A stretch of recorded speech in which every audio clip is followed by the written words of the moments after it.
เป็นหยังเนาะบ่แม่นหยังว่าแต่เจ้าเลยเนาะที่ว่าเจอเนาะหลายๆคนก็เจอคือกันเวลาเทรด Demo นี่วินเอาเนาะแต่ว่าพอเทรดบัญชีจริงนี่เสียเนาะเป็นหยังเนาะจึงว่าคือเป็นแนวนั้นเนาะ1เนาะแน่นอนเนาะในการที่เราใช้เงิน Demo จะเป็นเงินทดลองที่ว่าเว็บเพิ่นเนาะออกแบบอยากให้เราได้ทดลองหรือว่าฝึกในเทคนิคเนาะเราอาจจะบ่ได้กดดันเนาะเราจะบ่ได้กดดัน ถ้าว่าได้กำไรหรือว่าเสียเนาะเราก็บ่ได้มีความรู้สึกที่จะ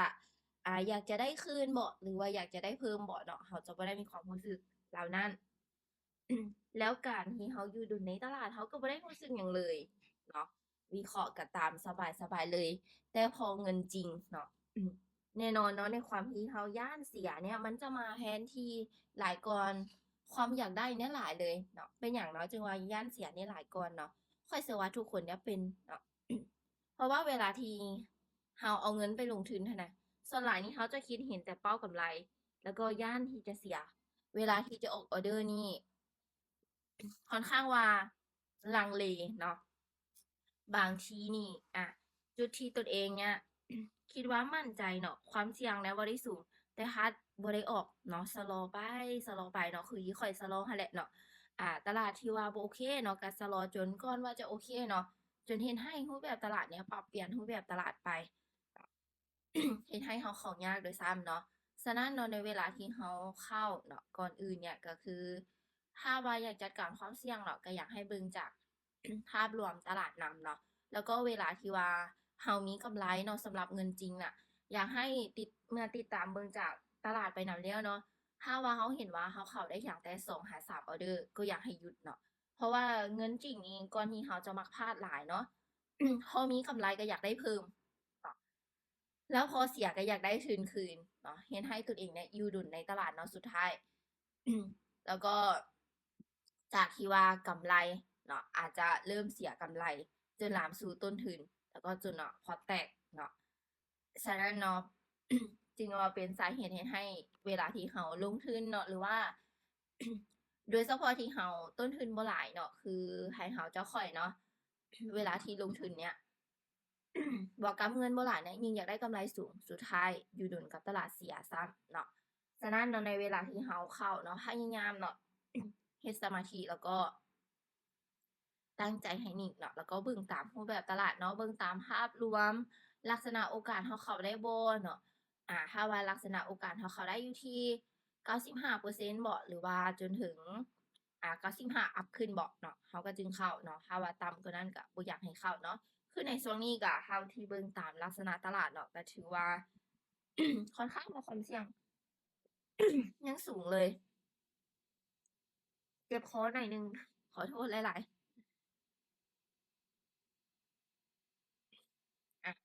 ถือว่าตลาดนั้นยังริ่นอยู่ในช่วงสั้นๆอยู่เนาะเท่าที่เบิ่งจากภาพรวมตลาดนี้ก็ถือว่ายังอยู่ในโซนของราคากลางๆเนาะจากที่ช่วงเก่าราคาเคยขึ้นมาอยู่ที่สอง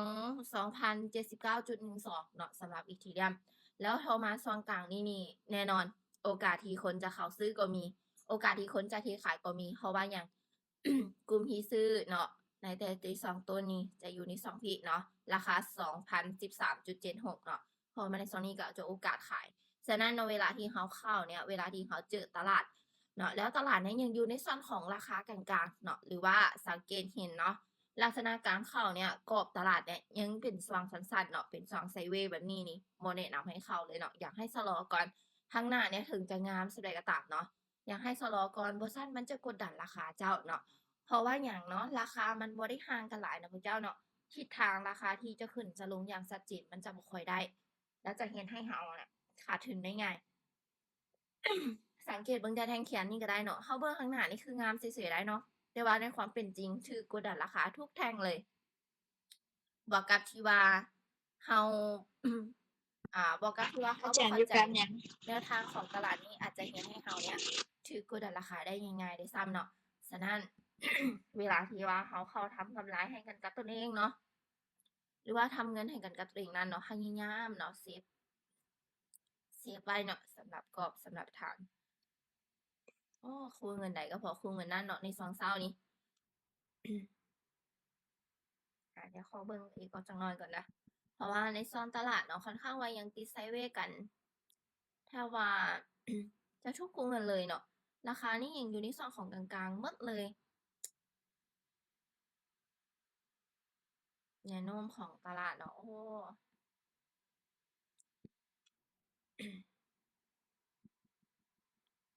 เวลาเข้าเนาะขอย้ำให้เลยเนาะไผที่ว่า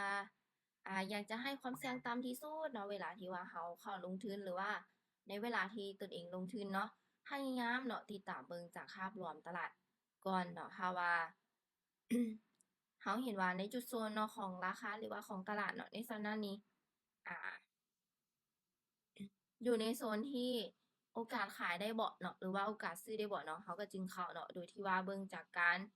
หรือว่าเบิ่งจากแนวโน้มของกราฟเนาะที่ทำการปิดตัวเนาะเป็นหลักเนาะคือในโซนนี้นี่ก็เปอร์เซ็นต์ขายนี่ก็จะสูงอยู่เนาะแต่ก็ค่อนข้างว่าความเสี่ยงอยู่เนาะเบิ่งข้างหน้านี่อยากตามเทรนด์อย่างเดียวได้นี่เพราะว่ายังกำลังเริ่มขึ้นเนาะแต่ความจริงซื้อบ่ได้แล้วเนาะตั้งแต่ในโซนของราคา4511.69จนมาถึง4511.76เนาะ จะเริ่ม อาจจะเริ่มเข้าบ่ได้ละเดี๋ยวลองเบิ่งออเดอร์หน้าเนาะสำหรับในคูเงินในซองนี้เนาะสำหรับที่จะใช้ถามฟิล์มใน1นาที อันนี้คืออยากจะชี้แจงให้ก่อนเด้อถ้ายอมรับความเสี่ยง10%ขึ้นบ่ได้บ่แนะนำให้เข้าลงทุนในตลาดในช่วงหม้องนี้แท้เด้ออันนี้คือบอกด้วยความรักความแพงเลยเนาะเพราะว่าตลาดยังติดอยู่ในโซนของไซด์เวย์หลายอยากให้แต่ละคนเนี่ยศึกษาเป็นแนวทางเอาก่อนเนาะเพราะว่าโอกาสที่จะถูกกดดันราคาเนี่ยสูงเลยเนาะอันนี้คือบอกไว้เลยเนาะฉะนั้นเนาะเวลาที่เราเข้าเนี่ย เมื่อเรารู้แบบนี้แล้วเนาะอันดับแรกคือเราต้องรู้จักการสลอเนาะสลอจังหวะเข้าหั้นแหละเนาะความหมายโอเคเนาะป๋อคิดว่าอ่ะโอเคเนาะสำหรับในตลาดในซันนี่เนาะถือว่าก้าวเข้าสู่ช่วงขายเนี่ยหลายเลยเนาะสำหรับในออเดอร์นี้เนาะค่ะอืค่อนข้างว่าลงมาแฮงขนาดเดี๋ยวขอสลอแป๊บหนึงเนาะถ้าว่าแฮงซื้อนิ่งอยู่ในซันนี่นี่เขาจะขายได้อยู่เนาะแต่ว่าในซันนี่ก็เปอร์เซ็นต์ขายก็สูงอยู่เนาะแต่ว่าในส่วนของลักษณะตลาดเนาะ ยังโอกาสกดดันราคาอยู่เนาะเพราะว่าเมื่อกี้นี่ลงมาแฮงน้อยหนึงเนาะแต่ถ้าว่ามันปิดตันนี่มันจะดีหลายเลยเบิ่งว่าสิลงมาตามที่เขาวิเคราะห์ไว้บ่เนาะเพราะว่าในโซนนี้ก็ถือว่าเป็นกรอบโซนขายอยู่เนาะแต่ก็จะบ่เป็นกรอบที่แข็งแรงปานใดโอเคทุกคนเนาะเดี๋ยวมาเบิ่งในส่วนของลักษณะในโซนนี้เนาะสำหรับในราคาในโซนนี้เนาะก็ถือว่าสามารถเข้าได้ถึง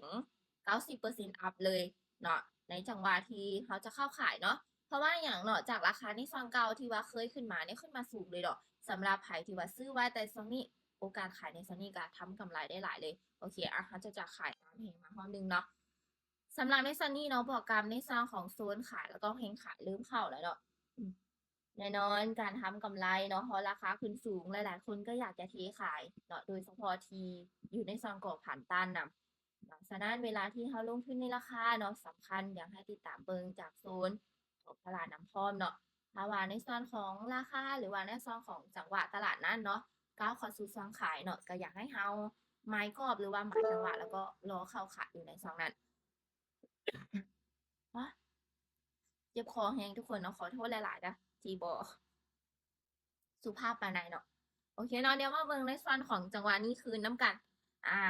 ถ้าเฮงซื้อเนาะขึ้นมาเนาะราคาริมอยู่ในช่วงนี้คือเก่าเนาะในจุดนี้นี่เฮาก็ถือว่ายังสามารถขายได้อีกจังหวะหนึ่งอยู่เนาะเป็นอย่างเนาะในช่วงนี้เฮาจึงว่ายังสามารถขายได้อยู่เนาะถ้าเทียบไซเนาะในการเข้าในช่วงนี้เนาะจุดนี้นี่มันจะเป็นฐานต้านเนี้ยที่หลายๆคนเนี่ย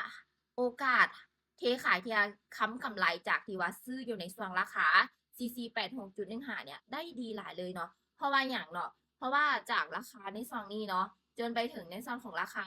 C550 เนาะราคาเนี้ยห่างจากอยู่ที่กับถึง100ปลายเลยแสดงว่าเวลาที่คล้ายๆคือทองคำเนาะยกตัวอย่างให้เห็นถึงทองคำเนาะอ่ะ ยกตัวอย่างในส่วนของทองคำถ้าว่าซื้ออยู่ที่50ล้านแต่พอมันห่างกันอยู่ที่หลักล้านหรือหลัก2 ล้านนะเขาก็โอกาสทำกำไรเร็วสินะเนาะมันจะเป็นแบบนั้นเมื่อกี้นี้ถือกดดันราคาไปเนาะ โอเคเนาะเดี๋ยวเขาจะเข้าขายอีกจังหวะหนึ่งเนาะเพราะว่าแห่งขายนี่ก็เริ่มเข้ามาเนี่ยแล้วเนาะเดี๋ยวเขาจะเข้าอีกออเดอร์หนึ่งถ้าว่าออเดอร์นี้แล้วก็จะสลอไว้ก่อนเนาะเพราะว่าในส่วนนี้ก็กล่องบ่ค่อยอยากแข็งแห้งปานใดเนาะ แต่หากเทียบใส่แนวโน้มก็ถือว่าจังหวะการเข้าขายของเราก็ถือว่าได้ถึง 90% อัพอยู่ในส่วนนี้ เวลาที่ทุกคนคาดก็เช่นกันเนาะเวลาที่เข้าเทรดหรือว่าทำกำไรเนาะบ่ว่าจะเทรดซัปพอร์ตฟิวเจอร์เนาะหรือใช้ไทม์เฟรมใดก็ตามสำคัญเนาะให้เบิ่งจากแนวโน้มของตลาดเนาะเบิ่งจากฐานเนาะเบิ่งจากโซนของตลาดเนาะถ้าว่าในส่วนของจังหวะตลาดนั้นเนาะ ในการเข้าหรือว่าโอกาสทำกำไรเนาะในลักษณะ นั่นเนาะถือว่าเป็นกรอบผ่านต้านที่ชัดเจนเนาะเบิ่งจากแนวโน้มการปิดตัวลงเนาะแล้วก็การปิดตัวขึ้นเนาะจากฐานหับเนาะก็คือเขารอซื้อแล้วก็ไปรอขายในช่วงนั้นเลย เพราะว่าอย่างเนาะจึงว่ารอซื้อรอขายอยู่ในช่วงนั้นได้ ในกรณีความเป็นจริงเนาะในความเป็นจริงตลาดมันจะเคลื่อนที่ตามเม็ดเงินของนักลงทุนอยู่แล้วเนาะบ่ว่าจะทำการซื้อหรือขายนั่นเนาะที่จะเห็นให้ทิศทางเนี้ยขึ้นลงเนาะแล้วเวลาที่เขาเข้าตามกรอบผ่านทับผ่านต้านตัวนี้เนาะ มันจะไปตามแนวโน้มการลงทุนของคนส่วนหลายเนี่ยได้เนาะเพราะว่าอย่างเนาะถ้าว่าคนทำการซื้อหลายเนาะแน่นอนราคาในท้องตลาดมันจะขึ้นเนาะหรือว่าในสิ่งที่คนให้ความสนับสนุนหลายเนาะคือในส่วนนี้เนาะเป็นอย่างเนาะราคาน้ำมันจึงแพงย้อนว่าสงครามบอเนาะอีกปัจจัยส่วนหนึ่งก็คือย้อนว่าคนต้องการหลายเนาะที่ว่ามันเป็นตัวขับเคลื่อนบวกกับจำกัดเนาะเห็นให้ราคาเนี่ยแพงขึ้นพุ่งขึ้นเนาะฉะนั้นเนาะอันใดที่คนต้องการหลายเนาะคนให้ความสนใจหลายหรือว่าคนลงทุนหลายเนาะ ราคามันจะพุ่งฉะนั้นเวลาที่ว่าเขาลงทุนในราคาเนี่ยเขาก็ไปโลนในส่วนนั้นเลยเนาะเดี๋ยวเขาจะรออีกจังหวะหนึ่งเนาะถือว่าในส่วนนี้นี่ราคาเนี่ยค่อนข้างว่าขึ้นมาสูงเลยเนาะหาเทียบไซแบบไซไทม์เฟรมอยู่ที่ 30 นาทีขึ้นเนาะก็ถือว่าโอกาสที่ขายมาเนี่ยกินกำงามเลยเนาะจากแนวโน้มของตลาดเนาะแน่นอนเนาะยิ่งราคาขึ้นสูงหลายเท่าใดก็จะเป็นโอกาสเทขายเนาะที่ให้กลุ่มคนที่ลงทุน ตั้งแต่ในซานราคาคือตัวอย่างว่าทองคำเนาะ30 ล้านเนาะพอขึ้นมาหา10 ล้านนี่ก็ที่ขายกับกำไร20 ล้านละเด้สินะเนาะฉะนั้นเนาะยิ่งราคาขึ้นสูงหลายเท่าใดโอกาสการเทขายมันก็จะสูงหลายเท่านั้นเนาะบ่มีไผได้พวกเจ้าเนาะที่จะไปซื้อในราคาที่สูงเนาะอันนี้คือความจริงเนาะในการลงทุนในตลาดเพราะว่าในการทำกำไรตัวใดก็คือกันแหละเนาะ มาลินอยู่ในสองสันนี้อีกเนาะเบิ่งว่าแห่งซื้อจะขึ้นมาถึงในส่วนของราคา4573บ่ถ้าว่ามาขึ้นมาถึงในส่วนนี้เขาจะเทขายอีกครั้งหนึ่งเนาะ แต่ว่าในส่วนนี้ค่ะว่าขายได้บ่ก็ขายได้อยู่เนาะแต่ว่ามันจะบ่ได้ประสิทธิภาพปานใด เพราะว่าการคนเฮามันก็มีหลากหลายรูปแบบเนาะมีหลากหลายแนวทางแนวความคิดเนาะในการลงทุนบวกกับเป็นเงินที่แตกต่างกันอีกเนาะบางคนก็มักลิ้นช่วงสั้นบางคนก็มักเก็งกำไรระยะยาวบางคนก็มักใช้ในฐานในกรอบที่อ่าตามแนวโน้มที่ชัดเจนเนาะโดยที่อาศัยเวลาตามที่ตัวเองกำหนด5 นาทีบ่10 นาทีบ่เนาะ ฉะนั้นเนาะในแนวโน้มของตลาดนี้สำคัญเนาะถ้าว่าเขาใช้ในไทม์เฟรมนี่1 นาทีนี่เนาะที่ว่าฮู้ผลเลยเนาะก็คืออยากให้เบิ่งจากภาพรวมตลาดเนาะถ้าว่ากรอบใกล้กันแล้วเขาก็สะลอไว้ก่อนโอเคทุกคนเนาะมาออเดอร์นี้จะเป็นในตอนท้ายแล้วเขาก็จะหยุดกันเลยเนาะเขาจะขายพร้อมหนึ่งนะถือว่าในลักษณะของตลาดเนาะมาตามเกณฑ์ที่เขาวางแผนไว้อยู่เนาะเพราะว่าเฮาที่ติดตามจากภาพรวมตลาดมาเนาะในส่วน ราคาณปัจจุบันนี้เนาะก็ถือว่าก้าวเข้าสู่ช่วงขายเนี่ยหรือว่ากรอบผ่านต้านเนี่ยในกรอบนี้ก็ค่อนข้างว่าแข็งแรงเลยเนาะถือว่าโอกาสทำกำไรให้กับเราก็ได้ถึง95อัพอยู่เนาะว่าในส่วนนี้ราคาจะดันลงมาหันบ่เพราะว่าในส่วนนี้เนาะเฮาที่คอยติดตามเบิ่งจากภาพรวมตลาดมานี่เนาะแนวโน้มของตลาดเนี่ยก็ถือว่า แนวโน้มของตลาดเนี่ยเนาะก็ถือว่าในส่วนนี้เนาะจากที่ส่วนซื้อเนาะที่เขาเจ้าลินสองสั่นเนาะที่ว่าไส้อยู่ภายใน1 ชั่วโมงเนาะเท่าที่ติดตามเบิ่งจากตลาดก็คือซื้อสลากเนี่ยจะอยู่ที่ราคา 4484.46 เนาะแล้วมาถึงในกรอบในส่วนนี้เนาะที่ค่อยหมายไว้เนี่ย4572เนี่ยเนาะราคาเนี่ยห่างกันอยู่ที่หลักร้อยปลายเลยเนาะ110เนาะ110เนาะ ในส่วนราคาที่ทำการขายเนี่ยเป็นสลายเลยเนาะรู้ได้จังไรเบิ่งจากการปิดตัวลงของกราฟเนาะเบิ่งจากแนวโน้มการปิดตัวลงของตลาดของกราฟเนาะถ้าเทียบไซทองคำกับเมื่อเขาซื้ออยู่ที่บาทละ50 ล้านเนาะแล้วมันขึ้นมาอยู่ที่51 ล้านหรือว่า51 ล้านปลายเขามาขายในโซนนี้ก็กำไรอยู่ที่ล้านปลายแล้วเนาะฉะนั้นเนาะในเวลาที่เขาเข้าเนี่ยก็คือแน่นอนเนาะอยากให้กราฟหรือว่าราคาเนี่ยขึ้นตามเขาต้องการ สรุปแล้วก็คืออยากให้เน้นเบิ่งจากการเข้าของคนจำนวนหลายนั่นแหละเนาะ อยากให้ดันราคาขึ้น แล้วก็เวลาที่จะขายเขาก็ต้องเบิ่งจากแนวโน้มเนาะการเข้าขายเนาะของหลายๆคนนั้นเนาะที่อยากรักษากำไรหรือว่าอยากรักษาแนวทางการทำกำไรนั้นไว้เนาะ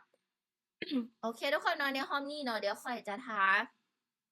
จบก่อนเนาะเดี๋ยวไว้พอกันในรอบ9โมงแล้วก็10โมงอีกครั้งหนึ่งเนาะถือว่ามื้อนี้นี่เจอกับข้อยยาวๆเลย แล้วก็จะมีทางทีมงานนำเนาะในรอบ11โมงก็จะเป็น Header 9เนาะใครที่ว่างก็ศึกษานำกันเนาะในรอบของ1โมงจะเป็นในส่วนของเจมส์จิเนาะ2โมงจะเป็นในส่วนของ Trader คำเทิร์น3โมงจะเป็น Header พาด4โมงจะเป็น Header เพชรเนาะ6โมงจะเป็น Master Loi เนาะ7โมง จะเป็นในส่วนของเจมส์เนาะก็จะมีหลายๆคนจนถึงในส่วนของ3โมงเลยเนาะสำหรับใครที่อยากได้แนวทางเนาะการหาเงินในตลาดเนาะการสร้างกำไรในตลาดเนาะก็สามารถเข้ามาแลกเปลี่ยนนำกันกับพวกข้อยเนาะในส่วนมุมดังกล่าวนี้ได้เนาะโอเคทุกคนเนาะถือว่าคอมนี้สร้างกำไรไปได้